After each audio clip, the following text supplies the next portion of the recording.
seja, vai ficar bem mais fácil você não perder a carteira por multa. Olá, eu sou a Suzana do Como Eu Vou. Como você vai? Aqui eu falo sobre carro, moto, bicicleta e tudo que leva a gente de um lugar para o outro. Para ficar mais fácil de você escolher o que funciona para você. Se você gosta desse assunto, dá um joinha, se inscreve aqui no canal para poder acompanhar. No dia 13 de outubro de 2020 foi sancionada uma nova lei que modifica o Código de Trânsito brasileiro. Essas modificações devem começar a valer 6 meses depois dessa assinatura, ou seja, já que assinou agora em outubro, lá por abril de 2021 que isso vai começar realmente a valer. É bom a gente ter uma boa noção do que realmente vai mudar, pra gente poder não ser pego de surpresa por nada. Então eu trouxe aqui em torno ali de 40, entre 40 e 50 pontos que vão mudar na lei de trânsito. Já que é muita coisa, eu separei em categorias. Aqui na timeline do vídeo vocês podem pular de uma categoria para outra, se vocês não quiserem ouvir sobre alguma. Eu vou listar aqui primeiro quais são essas categorias. Vamos lá. A primeira categoria é a categoria do dia a dia, o que realmente impacta a gente quando a gente está dirigindo. O segundo item vai ser sobre segurança no trânsito. Na maioria é questão de equipamentos e de uso dos veículos em si, que são relacionados à segurança. Depois disso eu vou falar sobre as novas regras de multa, tem questões de mudança de como os pontos funcionam, tem algumas infrações que acabaram mudando um pouquinho, algumas questões de prazo de defesa, então tem bastante coisa ali sobre novas regras de multas. Aí depois eu vou falar de coisas que mudaram em registro de carro e por último vou falar sobre as novidades na CNH.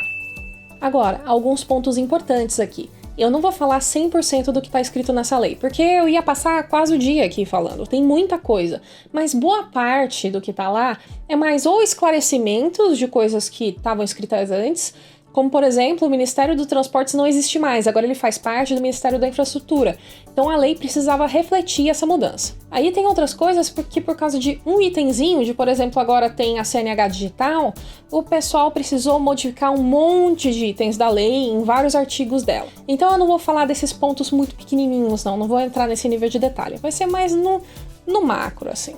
Outro ponto importante. Eu não sou advogada e eu não sou especialista em lei de trânsito. Eu sou só uma cidadã que leu a lei e está aqui interpretando.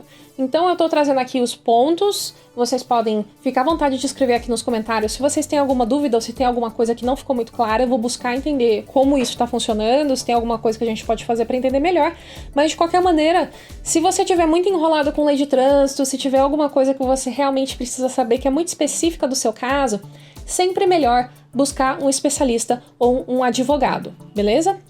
Então vamos aqui começar sobre os pontos do novo Código de Trânsito brasileiro.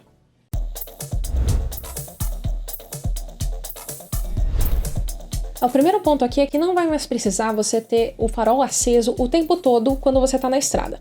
Você só vai precisar ter esse farol aceso em pistas simples, no caso aquelas estradas que são uma ida, uma volta, aquelas estradas menorzinhas. Nas outras, não tem mais necessidade. Já quando for de pista simples, se o seu carro tiver aquelas luzes diurnas, que são aqueles LEDzinhos que ficam ali no farol, sabe, de carro mais novo, se tiver aquilo, não precisa ligar o farol. Agora, se não tiver, você é obrigado a ligar o farol baixo. Transporte coletivo em pista exclusiva, moto, motoneta e ciclomotor tem que usar farol baixo dia e noite.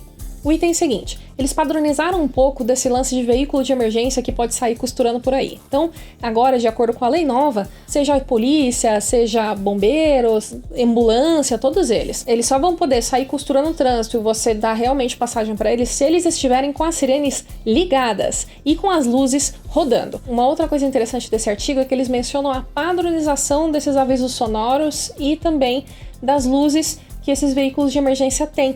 O que é uma coisa que se vê em muitos países por aí. Por exemplo, na França, você tem certeza que a polícia é sempre a polícia, porque o som é sempre o mesmo e a luz é sempre a da polícia. Então você tem um pouco mais de noção de qual veículo você tá dando passagem só pelo som, quando ele tá chegando perto. Esse esforço de padronização eu acho muito louvável. Eu só fico um pouco ressabiada em pensar como isso realmente vai ser executado. Um outro item aqui é bem interessante porque ele já acontece bastante nos Estados Unidos, que é você poder virar à direita quando o sinal tá fechado. Porque afinal, né, você tá vendo ali o sinal fechado, você virar à direita, você não tá cruzando nenhuma via, né? Se você tiver atenção de olhar direitinho, o risco não é muito grande. Mas aqui ele vai funcionar um pouco diferente do que ele funciona nos Estados Unidos. Lá, dependendo do estado do que você tá, você consegue virar à direita no vermelho, não importa o que tá acontecendo, assim. Agora, aqui tem que estar sinalizado que você pode. Então, provavelmente vai ter uma placa ou alguma coisa que especifique qual via você pode virar à direita no vermelho. E aí, lembra que eu falei do lance do farol? Que não precisa mais do farol se você tiver a luz diurna? Então, vamos começar agora a falar sobre os itens de segurança no trânsito, porque esse é um dos itens importantes que tem nessa categoria.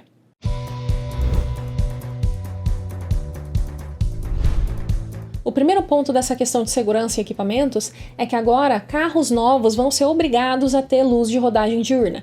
Então pode ser um LEDzinho, pode ser uma luz que fica o tempo todo acesa, mas eles vão ser obrigados, ou seja, as montadoras, as importadoras, a partir de agora vão ter que colocar nos novos modelos esse tipo de luz. Os carros que já existem e não têm esse tipo de luz, segue a regra que eu falei. Não precisa do farol aceso durante o dia, exceto em pista simples. O item seguinte aqui é o uso do banco da frente por criança. Antes tinha só o limite de 10 anos de idade, mas agora colocaram também um limite de altura, que no caso tem que ter pelo menos 1,45 m de altura. Só que eu achei que ficou um pouco esquisito, porque o que acontece? Tem esse lance da altura, né, 1,45 m, e aí tem o lance da idade, que foi mantida, que é 10 anos. Só que, qual desses dois realmente vale, sabe? Se for uma criança de 11 anos que tem menos de 1,45 m, como é que fica? Então essa parte não tá muito clara. Pelo que tá descrito lá, se a criança tiver 11 anos, aí não importa mais a altura dela. Então, me parece, sei lá, ficou esquisito. Um outro ponto agora que a lei tem é a questão da cadeirinha. A cadeirinha, ela era mais explicada em norma e agora ela tá na lei mesmo. E aí a lei também menciona um lance de cadeirinha do banco da frente. Eu achei um pouco esquisito, mas ela não entra muito em detalhe nesse negócio. Então ficou um pouco no limbo ali. Se eu tiver alguma novidade sobre isso no futuro, eu trago. Ok, próximo. A partir de agora, mistos, utilitários e veículos estilo Jeep vão poder trocar o diâmetro da roda e do pneu sem precisar de autorização. O que é uma coisa que a gente meio que já fazia, só que ele ficava meio ilegal, assim, como uma modificação do carro. Agora não vai ser mais considerado uma modificação que precise de aprovação, que precise de laudo, nada disso. Você só chega lá, troca a roda e o pneu conforme for necessário para o trabalho que você vai fazer e manda ver. Esse tipo de coisa é muito boa para dono de Jeep, por exemplo, porque afinal, se você vai usar ele na cidade, você precisa de um pneu, se você vai usar ele no barro, você vai precisar de um pneu mais alto, você vai querer reduzir o aro da roda, provavelmente. Essas modificações são muito bem-vindas para quem faz realmente uso utilitário desses veículos. Um outro ponto aqui, se você for fazer uma modificação no carro que não seja blindagem, não especifica exatamente que tipo de modificação, mas eu suspeito que seja questões de roda, de talvez rebaixar, coisas assim, você vai precisar de um certificado de segurança. Próximo, mudar um pouco de como funciona a lei de capacete em moto. A lei já dizia que você precisa andar com a viseira baixada. Agora você vai precisar também que o passageiro ande com a viseira baixada. Se o capacete não tiver viseira, você precisa usar óculos de proteção. O que honestamente é bem importante, né? Se você tá andando e de repente vê uma mosca no seu olho, não é nada agradável. E além dessa questão do capacete, a idade mínima para você poder andar em garupa de moto mudou. Antes era 7 anos, agora é 10. E eles adicionaram também uma questão de retenção do veículo até a regularização. Ou seja, se eles te pegarem andando com uma criança muito nova na moto, eles vão ficar com o veículo, vão deixar lá você parado até você conseguir levar a criança embora de algum outro jeito que não seja na mesma moto. Beleza, finalizada essa categoria, a próxima. Regras de multas.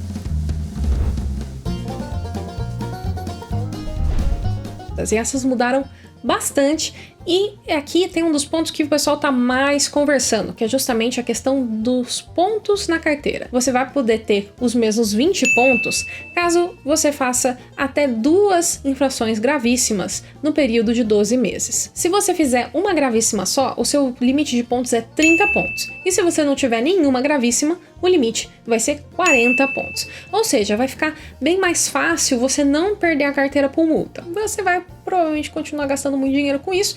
É um dinheiro que vai 100% pro ralo. Então assim, né, isso não é exatamente um convite para você sair levando multa. E para as pessoas que trabalham com isso, muda até um pouquinho mais. Para elas, o limite é 40 pontos, mesmo que ela cometa várias gravíssimas. Isso tem o potencial de ajudar principalmente quem dirige com aplicativo. Dirigindo o dia inteiro, você acaba se expondo muito a situações que talvez façam você levar multa. É uma questão mesmo de probabilidade, então faz sentido essas pessoas terem um limite um pouquinho maior, mas ainda assim, né, não é muito convite para você sair levando multa à torta e direito. Multas custam caro, então mesmo que esse limite tenha sido aumentado, as multas continuam pesando. Mas tem uma questão interessante aqui sobre preço de multa, que tem uma coisinha ali que parece que tá valendo desde 2016, mas eu nunca tinha ouvido falar. Que é, se você aceitar ter notificação eletrônica da multa, além disso, não recorrer da multa, no caso você não pedir reanálise, nada disso, você consegue pagar 60% só do valor da multa, ou seja, você ganha um desconto ali de 40% na multa, o que é muito considerável, né? Vale a pena todo mundo que talvez leve multa acabar buscando ter esse desconto. Tem mais uns pontos interessantes aqui. Primeiro, se eles suspenderem o direito de dirigir, no caso chegar ao ponto da suspensão, você tem os pontos resetados, ou seja, você não precisa esperar um ano inteiro para os seus pontos caducarem, você já tem eles resetados na hora que o direito de dirigir é retirado. Um outro ponto interessante dos 40 pontos ali de quem é motorista com atividade remunerada é que quando você fizer 30 pontos, você vai poder fazer um curso facultativo de reciclagem. Acho que ninguém vai fazer esse negócio, mas enfim, tá na lei. Um outro ponto aqui é sobre motorista de van escolar. Esse tipo de motorista em específico não vai poder ter mais de uma infração gravíssima num período de 12 meses. Ele já perde o direito de ser motorista de van. E aí o ponto seguinte aqui é algo que me interessa muito. Vai ser proibido a partir de abril do ano que vem você parar em ciclovia. Porque hoje é proibido você estacionar. Vai ser proibido também parar. Ou seja, se você precisar parar seu carro e tem uma ciclovia ali, você vai ter que parar do outro lado dessa ciclovia, igual você pararia em fila dupla, a mesma coisa. A ciclovia vai ficar considerada ali como uma fila dupla também, porque é isso que ela é. Então eu acho que isso aqui tá totalmente acertado, eu tô achando ótimo que isso foi colocado na lei. Eu tenho certeza que muita gente vai chiar, mas por favor, não parem na ciclovia. Próximo item, quando você recebe aquela multinha do radar e aí você olha assim e não foi você que levou a multa, foi outra pessoa, fazer a notificação de que essa outra pessoa tem que levar a multa e não você. Antes tinha um prazo de 15 dias, agora esse prazo foi aumentado para 30 dias. E aí o ponto seguinte aqui, ele é um tanto polêmico. Para infração leve ou média, eles querem que sempre seja dado a advertência por escrito ao invés de multa se a pessoa não teve reincidência daquele tipo de infração nos últimos 12 meses. Ou seja, a primeira vez que você está fazendo aquilo nos últimos 12 meses, você não leva multa, você só leva uma advertência. Só que eu fico na dúvida, será que eles vão realmente registrar isso em algum lugar? Porque senão essas infrações nunca mais vão levar multa. Isso é algo que vai ser interessante a gente entender como vai ser aplicado na vida real. Outra novidade aqui, quando você for notificado sobre alguma multa, você vai ter 30 dias para você fazer a defesa dessa notificação. Se você não fizer a defesa nesses 30 dias, você consegue fazer aquele desconto de 60% que eu mencionei. Só que se você vê que foi alguma coisa que você realmente não fez, alguma coisa que deu errado, enfim, você acredita que precisa ser defendido, você tem 30 dias para fazer isso. E aí, além desse lance de defesa, tem a questão do prazo da multa, né? Porque hoje a gente vê muito que tem esse lance da notificação, né? Que você recebe a notificação super rápido em casa e depois a multa e sim demora um tanto para chegar. Caso não aconteça essa punição, e aí a punição pode ser ou a multa ou a suspensão do direito de dirigir, todas essas coisas assim que são punições, em 180 no caso de sem defesa e 360 dias no caso de com defesa, aí a multa caduca, ou seja, ela simplesmente para de valer. E aí foi isso que mudou de regra de multa. Mas e o que acontece se você é um desses motoristas que não leva multa nunca? Tem uma novidade interessante aqui. Vai ser criado agora o Registro Nacional Positivo de Condutores. Eles estão chamando isso já pela sigla de RNPC. O que é esse negócio? Você, motorista, pode escolher fazer parte disso. Você não necessariamente precisa, mas caso você queira, você pode participar dele caso você não tenha nenhuma infração nos últimos 12 meses. E aí, para que serve esse registro? Segundo o que está descrito na lei, os estados e municípios vão poder dar benefícios fiscais para as pessoas que fizerem parte desse registro. Ou seja, isso permite que a pessoa que não comete infração de trânsito seja beneficiada financeiramente por ser uma boa motorista. Só que, até agora, eu não vi nenhum estado ou município realmente falando que vai diminuir algum tipo de encargo para as pessoas que estão dirigindo dessa maneira. Ou seja, vai demorar um pouco para a gente poder realmente ver o resultado disso. Mas esse é um tipo de coisa que existe bastante no exterior. Nos Estados Unidos, por exemplo, é mais barato você fazer seguro de carro se você não tem nenhum ponto na carteira. Porque afinal eles assumem que você é um motorista mais tranquilo. O que faz sentido, né? Ok, próxima categoria. Registro do carro.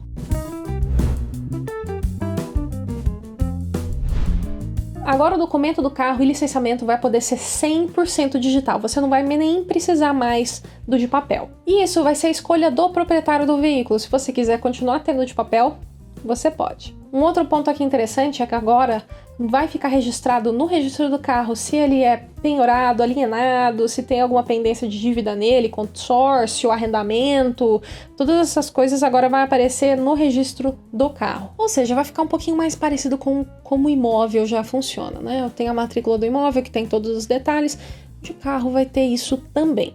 Por licenciamento anual, tem uma coisinha que mudou, que tem, além da inspeção veicular e inspeção de gases, eles adicionaram um ponto aqui que, se você tiver algum recall não atendido no prazo de 1 ano, você não vai conseguir licenciar o carro. Para você conseguir fazer o licenciamento, você vai ter que atender todos os recalls, o que honestamente não tem motivo nenhum para você não fazer. Recall é um negócio que geralmente é feito por questões de segurança e é grátis, só vai lá, troca a peça. É um impeditivo a mais para você conseguir licenciar o carro? Sim, mas eu acho que tá totalmente justificado. E é um negócio grátis, né, gente? É grátis. Ok, próximo ponto. Quando você transfere um veículo, em caso assim de venda, doação, seja o que for o motivo que você está transferindo o veículo, e essa outra pessoa ainda não transferir para o nome dela, o que vai acontecer? Se essa pessoa não transfere para o nome dela, o carro ainda tecnicamente é seu. Ou seja, você é ou parcialmente ou inteiramente responsável pelas multas que o carro leva. Ou seja, é importante você fazer essa transferência. E essa transferência precisa ser notificada para o Detran, mesmo que a pessoa não faça o processo de passar o carro para o nome dela. Você, como ex-proprietário do carro, precisa fazer essa notificação principalmente por sua própria segurança, né? Para as pessoas não ficarem tomando multa no seu nome. Esse prazo antes era 30 dias, agora eles aumentaram um pouquinho, ficou 60 dias, como um prazo para você chegar lá no Detran e falar, vendi esse carro. E para finalizar essa categoria, tem um item aqui interessante. O CONTRAN especificará as bicicletas motorizadas e equiparados não sujeitos ao registro, ao licenciamento e ao emplacamento para circulação nas vias. Ou seja, eles vão começar a realmente obrigar algumas bicicletas motorizadas a serem licenciadas. O que, de certa forma, faz sentido, porque afinal muitas delas acabam sendo enquadradas como cinquentinhas por causa do tipo de motor que usa nelas. Categoria de bicicleta com motor, né? Elas acabam entrando na categoria de ciclomotor. Ciclomotor já precisa ser emplacado. Beleza, chegamos aqui na nossa última categoria, as mudanças na CNH.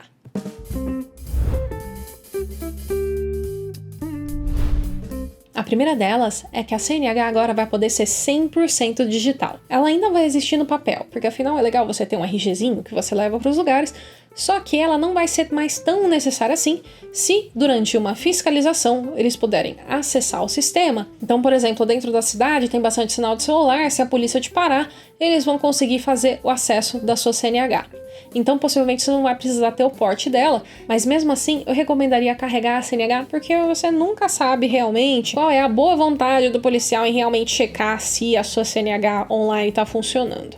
Eu prefiro pecar pelo excesso, eu vou sempre carregar a minha. Próximo ponto. Eles mudaram a validade da carteira de motorista. Essas validades novas vão valer para quem renovar a carteira depois que essa nova lei vai ficar valendo. Ou seja, se você já tem a sua carteira hoje, a data que está escrito na sua carteira de hoje é a que vale para você. Você vai ter que renovar a carteira naquela data que está descrita ali. Você só vai poder pegar essas datas novas depois que a lei já estiver valendo. Ou seja, em abril de 2021. Se você precisar renovar a sua carteira antes de abril de 2021, você vai pegar as datas que estão valendo hoje. Mas quais são esses novos prazos? Primeiro deles aqui, para quem tem menos de 50 anos, você renova a cada 10 anos. Ou seja, antes eram 5 anos, agora vai passar para 10. Isso é para baixo de 50, né? Entre 50 e 70 anos, você vai ter que renovar a carteira a cada 5 anos. E aí, acima de 70 anos, é a cada 3 anos. Uma outra coisa que adicionaram também é uma fiscalização nas pessoas que fazem os exames, e essa fiscalização vai ter que ser feita uma vez por ano. Mas não fala muito como é que isso vai ser feito. Provavelmente eles vão soltar alguma norma depois que explica, mas esse pedaço aqui, algo me diz que vai demorar uns 5, 10 anos para isso realmente sair do papel. Mas o item que foi adicionado, você vai receber por meios eletrônicos uma notificação 30 dias antes do vencimento da sua carteira falando que você precisa renovar ela. Provavelmente vai ser por e-mail ou alguma coisa assim, não fala exatamente que e-mail eletrônico vai ser. Mas isso é até que interessante, né? Você ser lembrado de que a sua carteira tá pra vencer. E aí tem umas modificações interessantes aqui sobre quem tá tirando a CNH pela primeira vez. A primeira delas é sobre a prova teórica. Se por acaso você acabar bombando na prova teórica, você não vai mais precisar esperar 15 dias depois da divulgação do resultado para você fazer outra prova. E aí o que provavelmente vai acontecer é, uma vez que você bombou na prova, você já viu o resultado, você já marca a próxima. E você marca a próxima o quanto antes. Se estiver, sei lá, no dia seguinte, não tem lei que te impede de fazer a prova de novo no dia seguinte. O que honestamente é muito bom, né? Por que diabos tinha esse prazo de 15 dias? Não faz o menor sentido. Outra coisa que eliminaram também são as aulas noturnas. Não vai mais ter obrigatoriedade de fazer algumas horas de noite. Mas uma coisa que eu acho que devia ter obrigatoriedade na lei, não tem, é o dirigir em ladeira. Tem muita gente que sai de autoescola em cidades que tem pouca ladeira, e aí depois chega pra dirigir em BH, por exemplo, e aí a pessoa não consegue de jeito nenhum. Uau, acabou! Finalmente! Muitos itens, muita coisa modificada. Mas é claro que depois dessa lei ser sancionada pelo presidente, ele já disse que essa reforma não é exatamente o que ele queria fazer. Então, pode ser que a gente tenha mais novidades a respeito nos próximos tempos. Por hora a gente trabalha com o que tem, né? Então isso aqui que eu falei hoje vai começar a valer em abril de 2021. Acho que eu já consegui dar uma base boa do que realmente vai mudar. E bem, por hoje é isso. Se você gostou do que você vê por aqui, deixa seu joinha e compartilha com pelo menos um amigo seu no WhatsApp, para ele poder também saber sobre essas modificações do Código de Trânsito. E se você gosta desse assunto de carro, moto, bicicleta e tudo que leva a gente de um lugar para o outro, se inscreve aqui no canal que tem vídeo toda semana. Um abraço e tchau, tchau!